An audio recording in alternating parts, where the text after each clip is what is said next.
আমাদের শরীরের মধ্যে শরীরকে রক্ষা করা যাদের কাজ তারাই শরীরটাকে ক্ষতি করে দিচ্ছে। কীরকম? যেমন ধরুন এটিএমের বাইরে যে দারোয়ান ভাই দাঁড়িয়ে আছে, সেই দারোয়ান ভাই বা এটিএমের গাড়ি করে যে দারোয়ান ভাই টাকা নিয়ে যাচ্ছেন, তিনিই যদি টাকাটা নিয়ে পালিয়ে যান, কেমন হবে? ভালো হবে না। ঠিক এক ব্যাপার হচ্ছে আমাদের শরীরের ভেতর।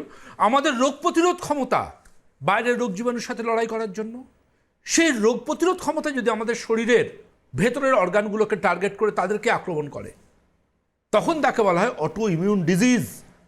এই শব্দটা আপনারা শুনেছেন অনেক ক্ষেত্রে, অটো ইমিউন ডিজিজ। তাহলে what is auto immune disease?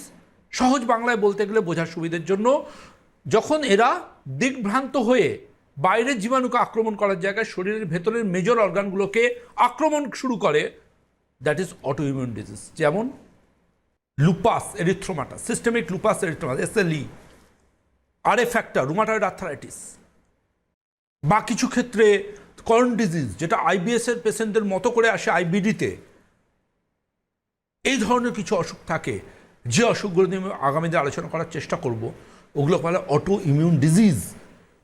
Vitiligo, সাদা দাগ গায়ে, কিংবা যেমন ধরুন সোরিয়াসিস,